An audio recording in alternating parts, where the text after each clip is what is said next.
Bismillahirrahmanirrahim. Assalamualaikum warahmatullahi wabarakatuh.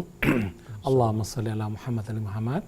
Alhamdulillah, dari kediaman Ustaz Husein di gazebo-nya kita kembali menghadirkan acara Ulumul Quran bersama Ustaz Husein Alatas dan Ustaz Otong Surasman. Kita masih membahas soal silsilah Amsal di Quran. Alhamdulillah Ustaz Husein sudah ada di sini. Assalamualaikum Ustaz Husein, Ustaz Otong. Baik, ya, kita mulai acara ini dengan membaca Al-Fatihah. A'udzu billahi minasy syaithanir rajim.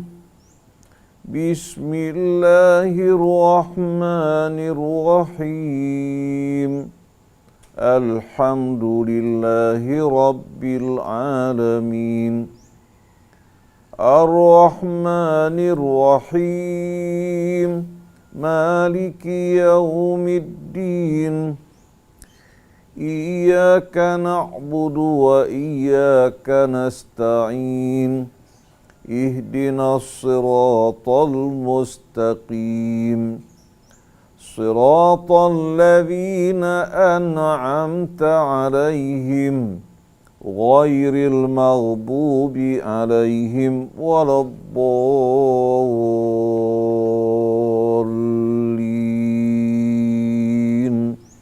Baik, sebagai pengantar dalam acara Ulumul Quran akan disampaikan oleh Ustadz Otong Surasman. Kepada Ustadz Otong kami persilakan. Fadhol Ustadz.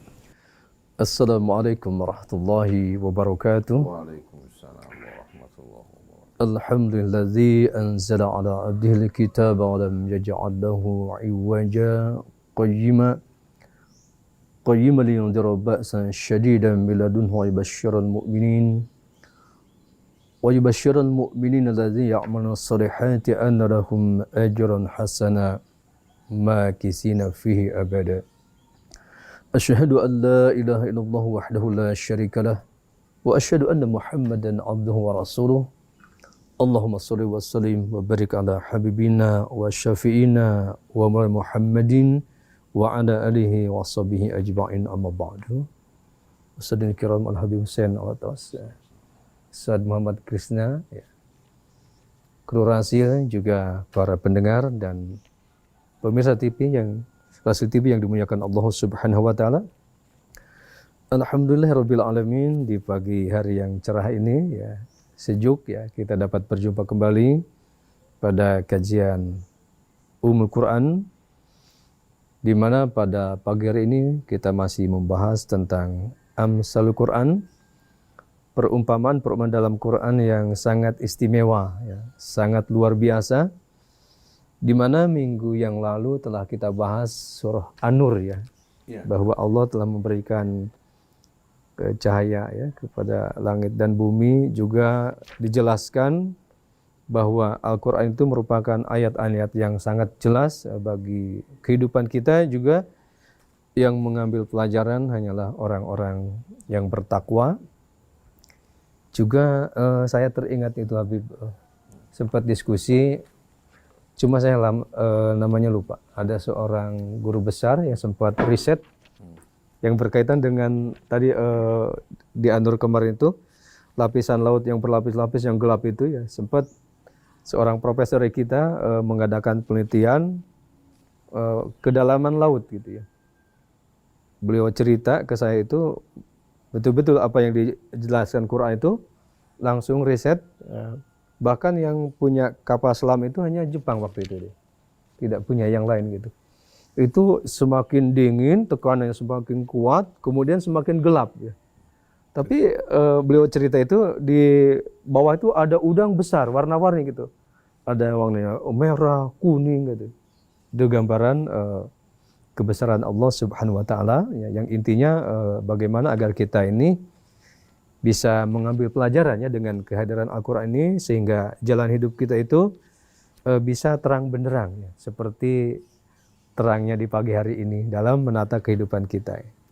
Kemudian pada pagi hari ini akan membahas tentang Amsal yang berkaitan dengan kebesaran Allah Subhanahu wa taala yang menurunkan kitab suci Al-Quran, yaitu kajian pada surah Al-Hasyr, ya, ayat 21, tentang bagaimana kehebatan, ya, kedahsyatan Al-Quran. Andai kata Al-Quran ini diturunkan kepada sebuah gunung, maka gunung itu akan hancur, berkeping-keping, terpecah belah karena saking takutnya kepada Allah. Ya, ini memberikan gambaran bagaimana kita semua apakah seperti itu gitu ya. Juga mungkin satu sisi lainnya saya baca literatur bahwa mukjizat Al-Quran itu tetap eksis sampai kiamat gitu. Baik dari sisi kedahsyatannya maupun dari sisi kandungannya. Dan saya juga sempat baca sebuah literatur ketika surah Al-An'am ini turun, ya, satu surah itu disertai dengan 70.000 malaikat, bumi goncang, ya, gemuruh, tasbihnya para malaikat mengiringi turunnya Al-Quran surah Al-An'am. Mungkin itu gambaran yang sangat luar biasa dikaitkan dengan ayat ini. Nah, tentunya untuk lebih luasnya wawasan kita, ya, untuk membahas tentang ayat ini agar kita bisa memahami tentang Al-Quran, kehadiran Al-Quran, dan kita pun berusaha akan mengambil manfaat, ya, terbanyak daripada kehadiran Al-Quran ini. Ya. Kita dengarkan nasihat dari guru kita Al-Habib Hussein Alatas, dari saya sebagai pengantar. Cukup sekian. Terima kasih. Assalamualaikum warahmatullahi wabarakatuh. Waalaikumsalam warahmatullahi wabarakatuh. A'udzu billahi minasyaitonir rajim. Bismillahirrahmanirrahim. Alhamdulillahi rabbil alamin, hamdan katsiran thayyiban mubarakan fi kama yuhibbu rabbuna wa yarda. Allahumma salli wa sallim wa barik ala abdika wa rasulika sayyidina wa nabiyyina Muhammadin wa alihi wa sahbihi wa sallim. Subhanaka la ilma lana illa ma 'allamtana innaka antal alimul hakim. ولا حول ولا قوة إلا بالله العلي العظيم. ربنا زدنا علما وألحقنا بالصالحين. اللهم ارزقنا خشيتك في السر والعلانية واجعلنا يا ربنا من عبادك الصالحين برحمتك يا أرحم الراحمين. Amma ba'du, ikhwan, akhwat, pendengar pemirsa, begitu pula ikhwan yang menemani kita pagi hari ini, Ustadz Autam Surasman, Ustadz Muhammad Krisna, Atet, yang menemani kita, membantu untuk menayangkan acara kita di pagi hari ini. Assalamualaikum warahmatullahi wabarakatuh. Waalaikumsalam. Allah Subhanahu wa Ta'ala yang Maha Pengasih lagi Maha Penyayang. Dengan rahmatnya Allah Subhanahu wa Ta'ala mengutus Rasulnya, menurunkan kitabnya. Yang diturunkan bukan sembarang kitab, tapi kitab, ya, yang ayat-ayatnya, bimbingan petunjuknya diturunkan atas dasar ilmu Allah Subhanahu wa Ta'ala yang maha sempurna. Tidak terdapat kebengkokan di dalamnya, tidak terdapat keraguan. Dan dialah merupakan kebenaran yang sejati yang tidak meragukan. Oleh karena itu Al-Quran menjadi tolak ukur bagi yang lain. Baik bagi kitab-kitab yang diturunkan sebelum Al-Quran, maupun pandangan-pandangan manusia, kumpulan-kumpulan riwayat yang diriwayatkan, baik mengatasnamakan Nabi kita, keluarga Nabi kita, atau para sahabatnya, tidak dengan serta-merta kita terima begitu saja, tapi terlebih dahulu kita kembalikan kepada batu ujian dan tolok ukur serta neraca kebenaran yang tidak meragukan, yaitu Al-Quran Al-Karim. Yang sejalan dengan Al-Quran, itulah kebenaran. Yang tidak sejalan, kita dapat memastikan bahwa itulah merupakan kebatilan. Karena dengan tegas dalam ayat-ayat yang begitu banyak Allah menjadikan Quran sebagai mizan, sebagai furqan. Allah jadikan juga sebagai nur. Nur yang harusnya memberikan penerangan, bukan nur justru apa? Yang diterangi. Nah, di antara wasilah yang Allah gunakan untuk menerangkan bimbingan petunjuknya adalah Al-Amthal. di mana melalui amthal, perumpamaan, Allah Subhanahu wa taala memperjelas hal-hal yang abstrak dalam gambaran yang konkret agar kita betul-betul dapat memahami kebenaran dengan jelas tanpa ada keraguan, kesamaran sedikit pun. Dalam surah Zumar sebagai contoh Allah berfirman pada ayat 27, wa laqad darabna lin-nasi fi hadzal Qur'an min kulli mathalin la'allahum yatadhakkarun. Sesungguhnya kami telah memberikan bagi manusia dalam Al-Qur'an ini sekian banyak perumpamaan atau bermacam-macam perumpamaan. Sesungguhnya kami telah membuat bagi manusia bermacam-macam perumpamaan. Apa tujuannya? La'allahum yatadhakkarun, agar manusia dapat betul-betul mengambil pelajaran dari contoh-contoh perumpamaan-perumpamaan yang Allah Subhanahu wa taala berikan. Qur'anan Arabiyan ghaira dhi iwajil la'allahum yattaqun. Quran yang diturunkan dalam bahasa Arab yang tidak terdapat kebengkokan sedikit pun di dalam, agar mereka bertakwa kepada Allah. Oleh karena itu, untuk kebangkitan umat, untuk kesatuan mereka, hanya dengan kembali pada kitab Allah, di mana dia merupakan referensi, rujukan, pegangan yang disepakati apapun mazhab mereka. Selagi mereka mengaku beriman, selagi mereka mengaku sebagai kaum muslimin, tak ragu lagi apa? Mereka harus kembali kepada Al-Quran. Kalau kita fokus mengkaji, mendalami Al-Quran, mengembalikan segala sesuatu selainnya kepada Al-Quran, kita pasti akan bertemu. Tapi begitu kita meninggalkan Al-Quran, menggantikannya dengan yang lain, akhirnya muncullah kebohongan-kebohongan yang bermacam-macam. Demikian pula muncullah orang-orang yang menciptakan apa? Menciptakan Tuhan palsu dan agama yang palsu. Kalau Rasul mengajak kepada Allah, keluarga Rasul, sahabat Rasul mengajak kepada Allah, para imam mengajak kepada Allah, nah Tuhan-Tuhan palsu ini yang menciptakan agama yang palsu mengajak manusia kepada mereka. Jadi akhirnya menjadikan mereka sebagai tolak ukur, bukan lagi Al-Quran. Kalau kita katakan bahwa ini tidak tepat sesuai dengan Al-Quran, dia mengatakan mana yang lebih alim, dia atau kamu. Padahal jelas-jelasan perbuatan bertentangan dengan Al-Quran. Dia mengatakan jangan kamu tafsirkan apa yang diucapkan secara lahir.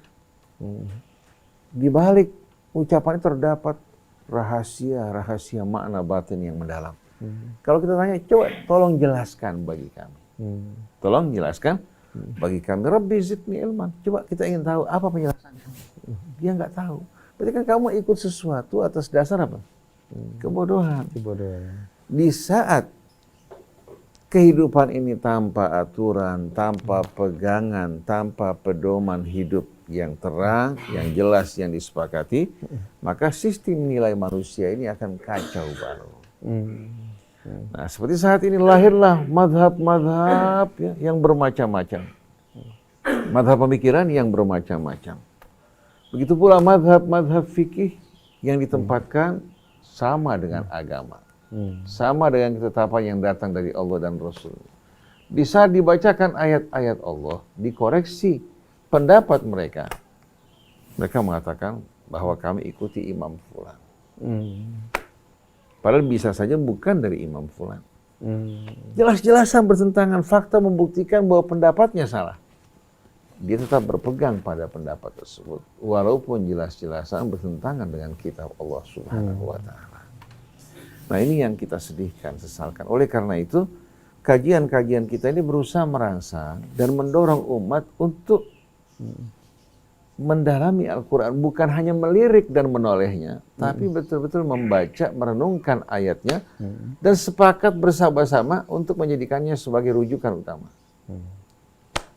Jadi apapun latar belakangnya, baik itu bermadhab Syafi'i, Maliki, Hambali, Hanafi, kemudian dalam madhab yang kembali kepada akidahnya Asy'ari, Maturidi, Salafi, Sufi, Mu'tazili, atau lain-lainnya, kita sepakat semua untuk kembali kepada Al-Quran, duduk sama-sama untuk mencari kebenaran. Kesian umat sekarang dikacau balaukan, dipecah belah, kemudian ditaburkan kebencian di antara mereka hanya untuk keuntungan manfaat segolongan manusia.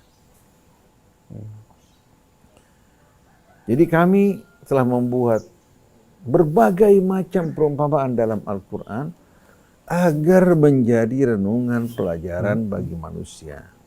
Quran yang diturunkan dalam bahasa Arab ini pilihan Allah, bukan pilihan kita, yang tidak mengandung kebengkokan sedikit di dalam, agar mereka bertakwa.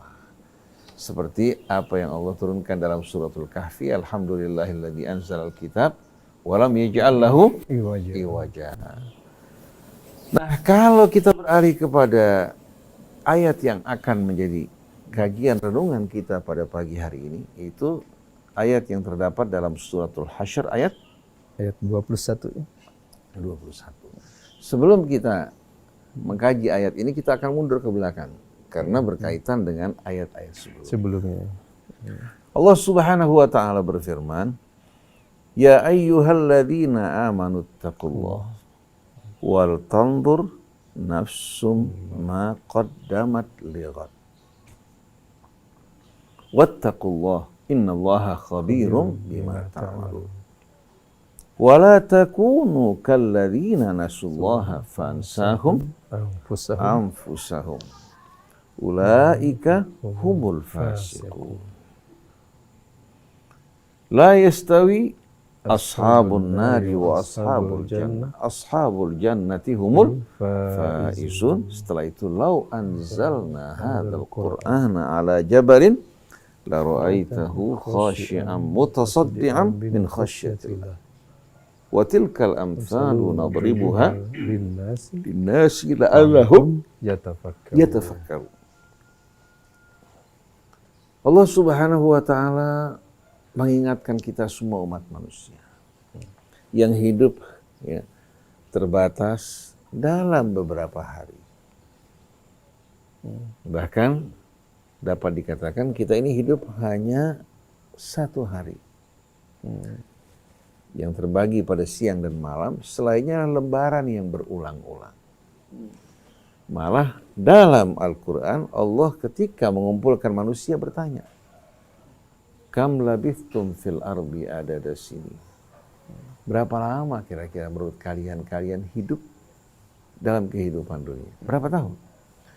Mereka mengatakan, qalu labithna yauman aw ba'dha yaum. Paling-paling kami hanya hidup sehari, atau apa? Setengah hari. Allah jawab apa? Qala illa bithtum illa qalilan law annakum kuntum ta'lamun. Kalian hidup ini sebetulnya amat singkat kalau kalian tahu. Mereka beranggapan hanya hidup satu hari, setengah hari. Kenapa? Kalau kita merasa dalam kehidupan dunia kita hidup cukuplah lama. Karena perbandingannya dengan akhirat, yang satu harinya sama dengan 1000 tahun. Kemudian kehidupan akhirat yang tiada akhir.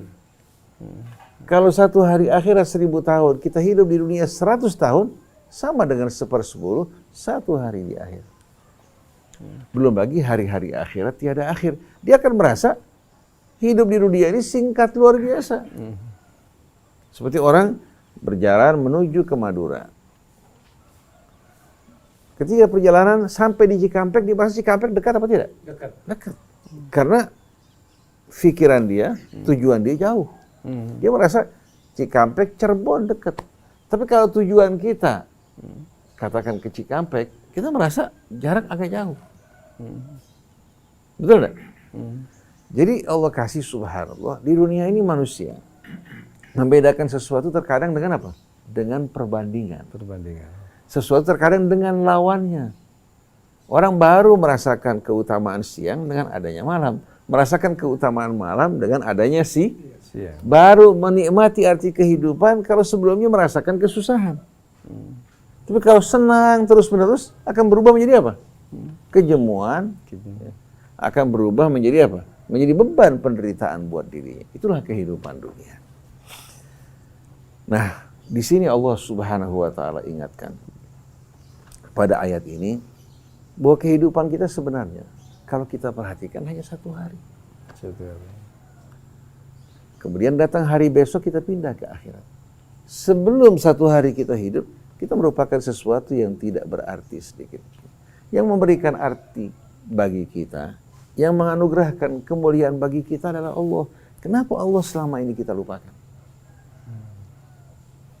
Ya ayyuhalladzina amanu taqullah, wahai orang yang beriman, bertakwalah kalian pada Allah. Kalau kalian menjaga hak-hak kalian, menjaga hak orang lain, menjaga aturan-aturan yang datang dari para pemimpin, hendaknya kalian menjaga Allah lebih, karena Allah lah merupakan apa? Merupakan narasumber kehidupan, narasumber seluruh nikmat dan kebenaran yang Allah anugerahkan kepada Anda. Jadi utamakan Allah atas lainnya, karena selain dari Allah adalah makhluk-makhluk yang bergantung berhutang pada Allah. Bertakwalah kepada Allah. Kemudian wal tanzur nafsum ma qaddamat lighad. Hendaknya setiap orang melihat, memperhatikan, merenungkan bekal apa yang akan dibawa untuk menghadapi hari esok. Ini kehidupan dunia kita hari ini. Lalu untuk menghadapi hari esok yang tidak lama lagi, apa yang kita akan bawa? Harta tidak berguna, anak tidak berguna, kedudukan juga tidak akan bermanfaat. Malah semua ini akan menjadi beban dan hisab yang berat. Hanya iman, amal soleh, dan ketakwaan pada Allah, itu yang akan bermanfaat. Oleh karena itu seharusnya kita setiap hari, jangan membiarkan berlalu tanpa melakukan kebaikan. Ibadah kita kepada Allah diperbaiki, kemudian juga kebaikan yang kita bisa berikan untuk manusia, membantu mereka yang susah, meringankan penderitaan mereka, menghapus air mata orang-orang yang merana, atau kita memberikan petunjuk menuju kebenaran, mengajaknya kepada yang ma'ruf, mengingatkan dirinya akan akibat buruk dari kemungkaran. Yang mampu lebih dari itu memberikan materi, betapa indahnya. Dan semua bukan kembali kepada orang lain, pertama-tama kembali kepada dirinya. Laha ma kasabat, menggambarkan kebaikan yang kembali ke dalam jiwanya, memberikan rasa gembira, tenang, juga kembali akan membantu dirinya di hari hisab nanti. Wa alaiha maktasabat, menggambarkan akibat buruk, kembali kepadanya. Menimbulkan jiwanya menjadi sempit, menjadi gelap, menjadi pengap. Ya. Begitu pula perjalanan hidupnya akan berat dan di hari akhirat lebih menakutkan lagi. Jadi wahai manusia yang hidup singkat dalam kehidupan dunia, hanya satu hari. Coba kalian bertakwa pada Allah, renungkan bekal apa yang kalian akan bawa menghadapi hari esok. Wattaqullah, jaga Allah, bertakwalah kalian kepadanya. Innallaha khabirum bima ta'malun, sungguhnya Allah Maha tahu akan apa yang kalian perbuat. Tanpa Allah diberitahukan, tanpa Allah mendapatkan informasi, Allah Maha tahu atas perbuatan setiap orang dari kalian, bahkan yang tersembunyi dalam hati kalian Allah tahu. Wattaqullah innallaha khabirum bima ta'malun. Allah ulangi sebanyak 2 kali. Ittaqullah wal tanzur nafsum ma qaddamat lighad. Setelah itu wattaqullah innallaha khabirum bima ta'malun. Artinya mengingatkan kita untuk betul-betul kita lebih menjaga apa yang datang dari Allah, melebihi penjagaan kita terhadap apa-apa yang datang dari selainnya. Bukan seperti saat ini, kebalikannya. Kita begitu hormat menjaga yang datang dari manusia, tapi yang datang dari Allah kita abaikan. Begitu Allah mengumpulkan kita, membawa kita ke hadapannya, orang-orang yang dulu kita junjung tinggi, kita hormati, tak mampu untuk memberikan bantuan maupun perlindungan bagi kita.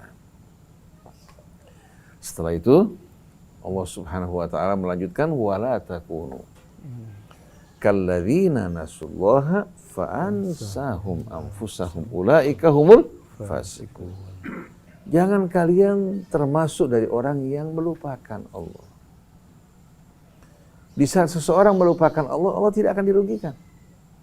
Tapi dia yang akan apa? Dia yang akan dirugikan.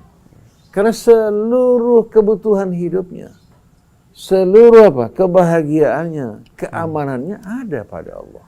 Di saat dia meninggalkan Allah Ta'ala, berarti dia meninggalkan kebahagiaannya, keamanan hidupnya, hari depannya. Begitu juga dia kehilangan cahaya hidup yang menerangi dirinya. Allah tidak akan dirugikan.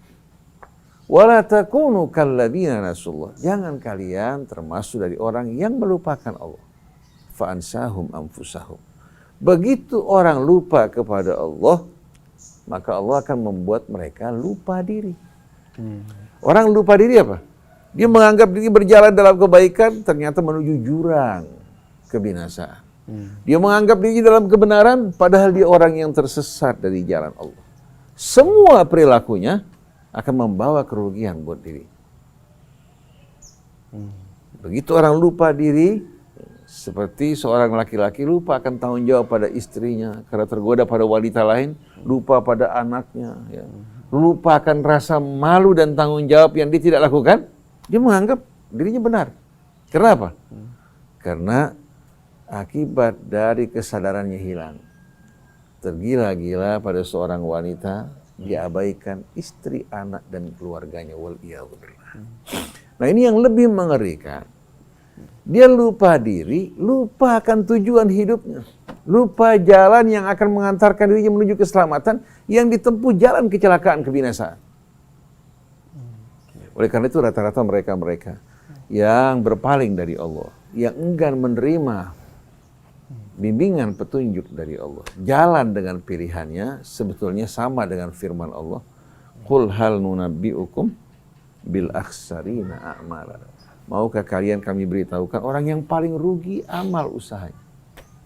Alladzina dhalla sa'yuhum fil hayatid dunya, itu orang yang tersesat amal usaha mereka dalam kehidupan dunia.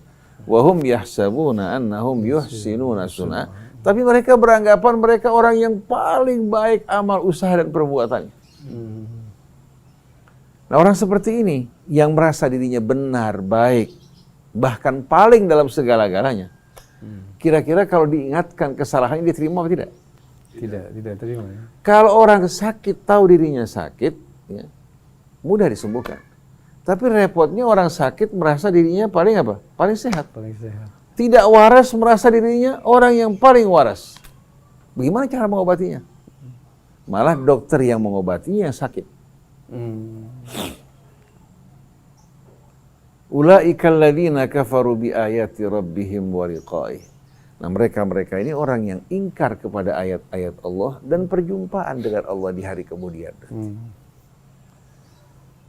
Fahabitat a'maluhum. Akhirnya amal mereka semua berguguran. Fala nuqimu lahum yaumal qiyamati wazna. Allah tidak lihat lagi amalnya, tidak lagi menimbang amalnya sama sekali karena nggak ada harganya sedikit pun.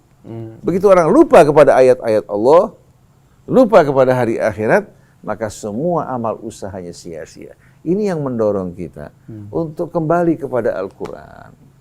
Mengutamakan Al-Quran dari selainnya.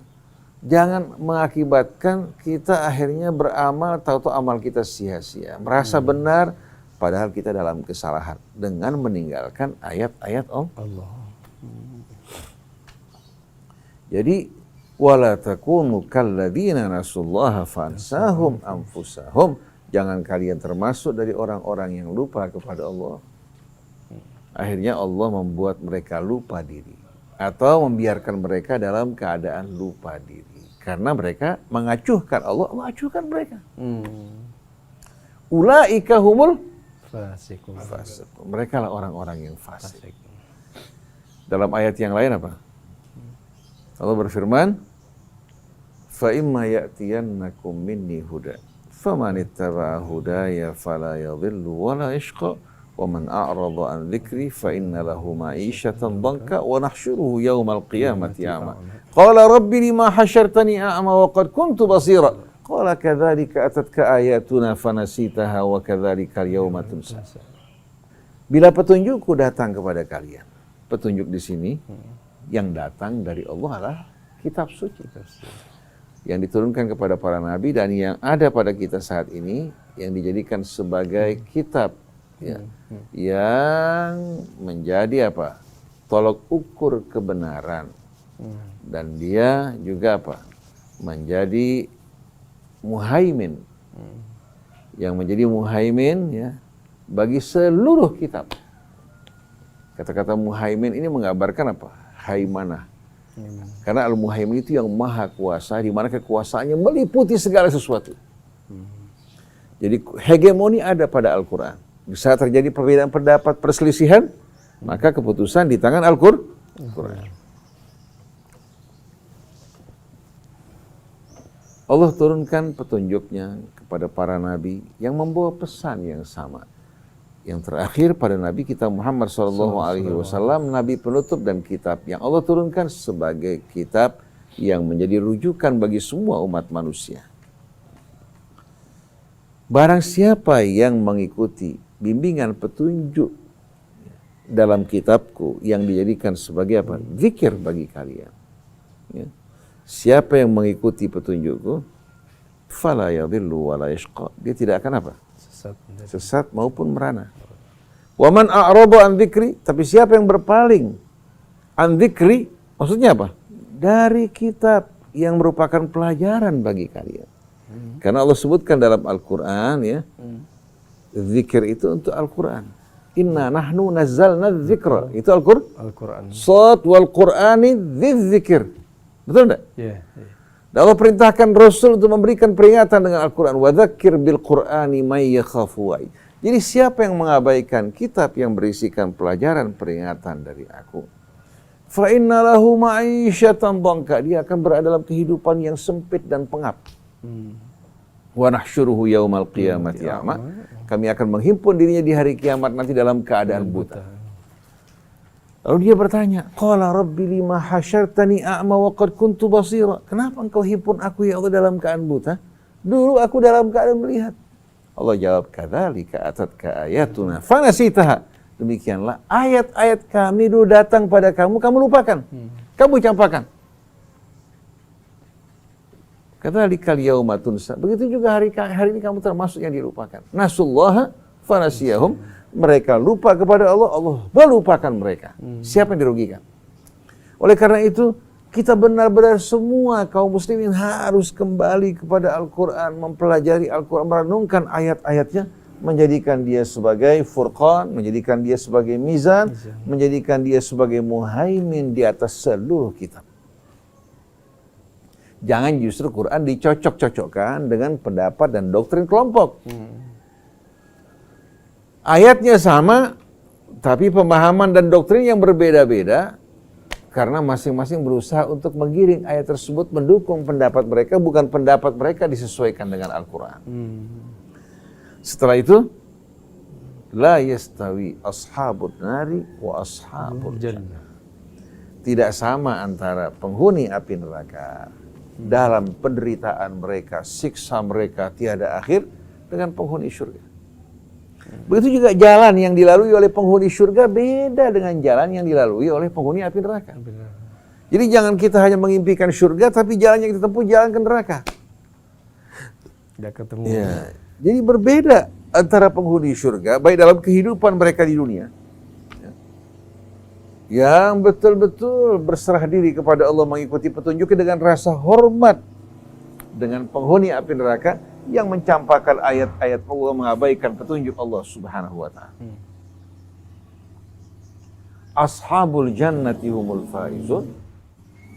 Penghuni surgalah mereka orang-orang yang akan melintasi cobaan hidup. Begitu pula hisab di hari kemudian nanti dalam keadaan sukses. Kata faza yafuzu artinya sukses, bahagia, selamat, beruntung, ya. Bahagia dan beruntung. Jadi penghuni surga lah satu-satunya yang akan selamat dan beruntung. Sayangnya, dalam kehidupan kita ini disuruh toleransi terhadap yang batil. Menganggap antara yang hak dan yang batil itu sama. Oleh karena itu Tuhan yang Maha Esa dirubah menjadi Tuhan yang berkebudayaan. Artinya Tuhan harus mengikuti, menuruti kebudayaan hasil buatan manusia. Karena kalau ke Tuhan yang Maha Esa menyinggung orang-orang yang tidak mengimani ke Tuhan yang Maha Esa. Dengan dalih toleransi, menjaga hak-hak asasi manusia, kita korbankan Allah dan hak-haknya. Bagaimana orang seperti ini ada harganya di mata Allah Subhanahu wa ta'ala? Kalau orang berjalan menuju ke api neraka, sampai di tepi jurang, kita ucapkan selamat pergi ke neraka. Ini ucapan selamat ini kira-kira ya, sikap baik apa kita mendorong orang ke neraka? Nggak tepat itu. Jadi seharusnya kita mengatakan yang hak-hak, yang batil-batil. Walaupun menyinggung perasaannya, bukan untuk menyakiti dirinya, tapi untuk mengingatkan kamu dalam kesalahan, dalam kebatilan yang bisa mengantarkan kamu menuju petaka dan kebinasaan. Oleh karena itu, ketika kita menolak untuk mengucapkan selamat Natal, bukan karena kita bersifat sinis, bersifat arogan, sama sekali tidak. Tapi untuk mengingatkan saudara-saudara kita umat Nasrani yang meyakini Trinitas, bahwa ini merupakan hal yang tidak benar. Karena peringatan Natal itu memperingati hari lahirnya Yesus sebagai anak Tuhan. Ini yang tidak bisa kita terima. Tidak bisa kita terima. Sedangkan kalau kita mengucapkan selamat atas lahirnya hamba Allah, Rasulnya Isa putra Maryam, yang lahir ke dunia tanpa seorang ayah, tapi dengan kehendak dan keagungan Allah untuk membuktikan kekuasaan Allah Subhanahu wa Ta'ala yang maha mulia. Keselamatan atas dirinya pada saat dilahirkan, pada saat diwafatkan dan dihidupkan kembali. Kalau kita mengucapkan hal-hal seperti ini, kira-kira mereka akan terima tidak? Tidak. Artinya kalau kita diminta untuk mengikuti mereka, ya, atau kita mengucapkan selamat, dan selamat ini berkaitan dengan perayaan peringatan yang tidak benar, kita sama aja membiarkan dirinya menuju kecelakaan, kita diamkan. Seharusnya kita ingatkan bahwa apa yang kamu lakukan salah. Tapi mereka yang merayakan Natal, kita tidak akan mengusik, tidak akan mengganggu sama sekali. Silahkan mereka merayakan, tapi kita kaum muslimin yang beriman kepada Allah, Tuhan yang Maha Esa, yang beriman bahwa Al-Masih Isa ibnu Maryam adalah Rasulullah, hambanya yang diutus membawa hidayah bagi umat manusia, tidak mungkin kita ikut-ikutan melakukan hal-hal yang tidak benar. Jadi banyak orang ingin memaksakan toleransi ya, dengan alasan hak asasi manusia, tidak menyinggung juga perasaan orang yang berbeda agama. Lalu kita bertanya, Rasulullah waktu diutus di tengah-tengah kaum musyrikin, mengajak untuk menyembah Allah, meninggalkan penyembahan terhadap berhala, kira-kira menyinggung perasaan mereka apa tidak? Kan aneh kan? Rasulullah menyampaikan ini untuk keselamatan mereka. Tapi dengan bahasa yang santun. Bukan dengan cacian dan makian. Jadi, la yastawi ashabun nari wa ashabul jannah, ashabul jannati humul faizun. Nah, setelah Allah Subhanahu wa Ta'ala mengantarkan kita kepada hakikat-hakikatnya yang begitu jelas, mengingatkan kita agar kita berbekal untuk hari esok yang dekat dan tidak jauh dari kita. Dan ini juga menjelaskan misi dan peran dari Al-Quran yang menjadi pelajaran dan peringatan bagi umat manusia. Allah berikan perumpamaan yang amat indah. Lau anzalna hadzal Qur'ana ala jabalin la ra'aitahu khashi'an mutasaddian min khasyatillah. Wa tilkal amthalu nadribuha lin-nasi la'allahum yatafakkarun. Seandainya, Allah mengatakan seandainya kami turunkan Al-Quran ini bukan untuk manusia, tapi kami turunkan Al-Quran di atas sebuah bukit, di mana peran bukit itu menggantikan peran kita sebagai khalifah. Dia menerima amanat Al-Quran, menjalankannya, kemudian melalui kehidupan dengan pilihan sebagaimana yang Allah berikan kepada manusia. Niscaya bukit tersebut dari takutnya kepada Allah, atau niscaya gunung tersebut dari takutnya kepada Allah Subhanahu wa Ta'ala, takut tidak dapat menjalankan amanat, tidak dapat melaksanakan perintah-perintah Allah, dari takutnya hancur berkeping-keping. Itulah perumpamaan yang Allah berikan bagi manusia agar menjadi bahan renungan. Artinya, manusia yang diberikan peringatan, dibacakan ayat-ayat Allah, mendengarkan ancamannya, kisah-kisah umat terdahulu, hati mereka tidak bergetar. Padahal kalau seandainya Allah turunkan Al-Quran bukan untuk manusia, tapi untuk gunung bagaimanapun kokohnya, dari takutnya kepada Allah, dia akan hancur berkeping-keping. Berarti gunung ini masih lebih lembut dibandingkan dengan hati manusia yang ingkar. Seotong kalau membaca bahagian terakhir dari suratul Ahzab, ya, menggambarkan ya, hal yang sama dengan apa yang terdapat dalam surat Al-Hasyr. Cuma dengan uslub bayan yang berbeda. Karena Quran menggunakan berbagai macam uslub bayan ya, untuk membuat manusia ya, menikmati betul-betul variasi ya. bayan yang amat indah yang Allah berikan kepada mereka dan juga membuka mata dan hati mereka.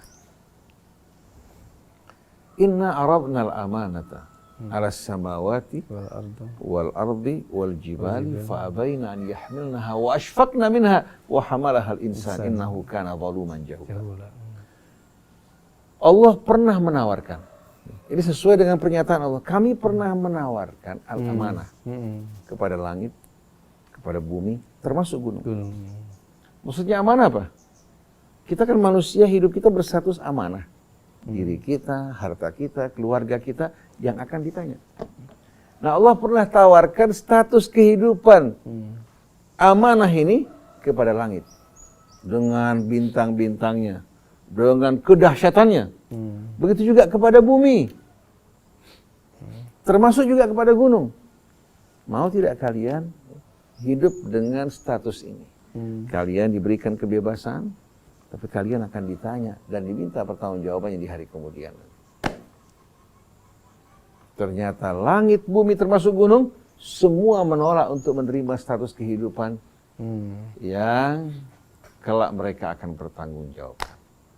Mereka menolak fa'abaina an yahmilnaha. Mereka menolak untuk menerima hal tersebut. Wa ashfaqna minha. Mereka khawatir dan takut. Karena konsekuensinya tanggung jawab yang berat dan hukuman juga atas pelanggaran. Tapi manusia wa hamalahal insan, manusia langsung justru tampil menerima. Bahkan tanpa ditawarkan menawarkan dirinya. Betul enggak? Lihat coba calon-calon wali kota, calon-calon bupati, calon gubernur, calon wakil apa? Rakyat, termasuk juga kepala negara.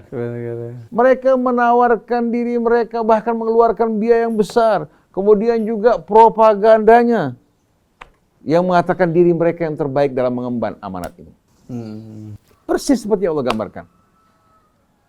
Wa hamalahal insan, hampir kebanyakan manusia tanpa ragu-ragu siap menerima bahkan menawarkan dirinya. Kecuali yang takut kepada Allah Ta'ala.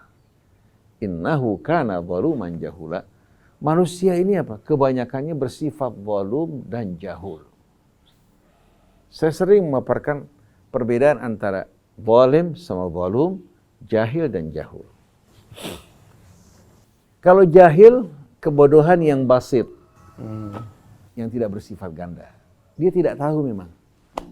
Butuh bimbingan petunjuk. Kalau jahul, sudah tidak tahu bodoh, merasa dirinya paling pandai. Kalau ditegur, diingatkan, dia tidak akan terima. Itu jahul. Karena dalam bentuk mubalaghah. Kalau orang Arab bilang jahlun murakkab. Kebodohan yang bersifat ganda. Sudah bodoh, tidak tahu dirinya bodoh. Malah yang mengerikan merasa dirinya paling pandai. Ini manusia. Kemudian zaluma. Apa itu zalum? Zalum merupakan sebuah kata mubalaghah, superlatif yang menunjukkan kezaliman ini bukan kezaliman yang bersifat apa? Bersifat biasa, tapi dia bersifat ganda. Dia orang yang berbuat aniaya, tapi merasa dirinya apa? Orang yang melakukan perbaikan dan keadilan. Wa idza qila lahum la tufsidu fil ardi qalu innama nahnu muslihun. Kalau dikatakan jangan kalian merusak di muka bumi, mereka mengatakan kita sedang melakukan perbaikan. Jadi sudah zalim, sudah merusak, sudah menimbulkan kekacauan, penderitaan bagi rakyat, dia merasa dirinya yang paling adil. Kita bertanya kemana perginya ya, dana yang dianggarkan untuk menghadapi COVID. Kemana perginya? Kenapa orang di saat melakukan pemeriksaan harus mengeluarkan biaya yang begitu besar? Dana ini dari ANTV, dari TV One kita dengar sebanyak 677 triliun. Itu beberapa waktu yang lalu. Ada yang mengatakan telah mencapai 1.000 triliun. Bahkan mereka juga menyebarkan sekian banyak berita hoak, membuat masyarakat dalam keadaan gelisah, lalu dimanfaatkan oleh mafia-mafia. Mafia ini macam-macam, ada mafia ya yang berusaha untuk apa? Untuk menarik keuntungan melalui layanan medis. Ada lagi mafia-mafia juga dari pejabat-pejabat yang mengambil manfaat. Bukan lagi nyubit, meraup dari anggaran tersebut untuk kepentingan mereka. Jadi kalau kita renungkan sama-sama, orang yang lupa kepada Allah, orang yang merasa dirinya paling benar, orang yang merasa dirinya paling adil padahal penuh dengan kebodohan dan kezaliman, ini sebetulnya orang yang membahayakan dirinya, mencelakakan juga masyarakat banyak. Tapi sayang, di negeri kita ini batasan antara hak sama batil itu tidak kelihatan. Tidak kelihatan.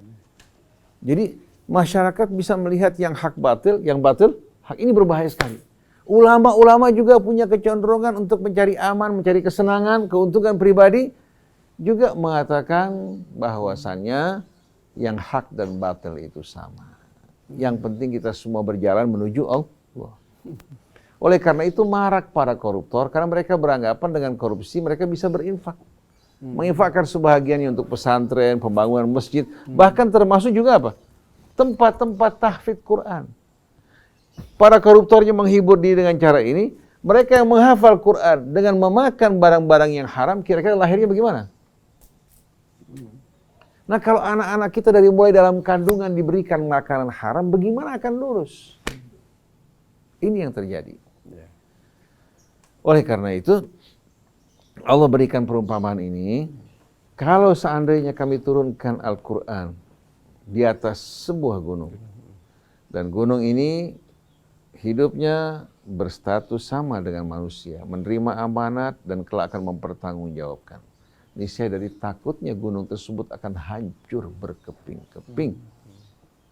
Itulah perumpamaan-perumpamaan yang kami berikan bagi manusia untuk menjadi bahan renungan bagi mereka. Nah, renungan Al-Quran ini kalau betul-betul diresapi akan dapat membersihkan jiwa kita dari kerak-kerak dan noda yang telah melekat dalam jiwa kita. Akan meluruskan hidup kita, menghilangkan kesombongan, keangkuhan. Kemudian tidak merasa diri kita paling benar, tapi kita bercermin di hadapan Al-Quran. Tapi sayangnya bukan hanya masyarakat awam yang menjauh dari Al-Quran, bahkan ulama-ulamanya sebagian besar dari mereka menjauhkan umat dari Al-Quran. Mereka lebih suka mengajak kepada buku-buku, tulisan-tulisan karya manusia. Bukan yang mengantarkan pada Al-Quran, malah buku-buku yang menyibukkan diri kita dari Al-Quran. Rahimallah Syekh Muhammad Al-Ghazali. Ketika dia mengatakan, syaghaluna an kitabillahi birriwayat. Mereka menyibukkan kita dari kitab Allah dengan riwayat, ya, yang tidak dikumpulkan pada masa Rasul, tapi jauh hari setelah wafatnya Rasul. Kemudian setelah itu apa? Wa syaghaluna ba'da dzalika bil mutun, ya, wasyuruh wal hawashi. Mereka sibukkan kita dengan apa? Dengan matan-matan, ya, ringkasan ilmu yang mereka ringkas dalam matan, kemudian dengan syarahnya, kemudian dengan hawashi di pinggiran buku ada lagi keterangan-keterangan. Habis waktu kita mengkaji semua ini berpuluh-puluh tahun, sedangkan Al-Quran hanya sekedar dibaca dalam sholat atau dibaca dalam peringatan-peringatan, pembukaan satu acara, tapi tidak diresapi dan direnungkan. Mudah-mudahan Allah Subhanahu wa Ta'ala senantiasa membuka hati kita, menghapuskan kebencian di hati kita, kesombongan, keangkuhan yang merupakan penyakit-penyakit yang berbahaya, menjadikan kita orang yang bertawabu di hadapan kitab Allah, membacanya, merenungkan isinya, mengamalkan petunjuknya, dan kita dijadikan oleh Allah untuk mengajak orang-orang untuk kembali pada kitab Allah. Walaupun orang mengatakan ini ajaran sesat. Ajaran sesat.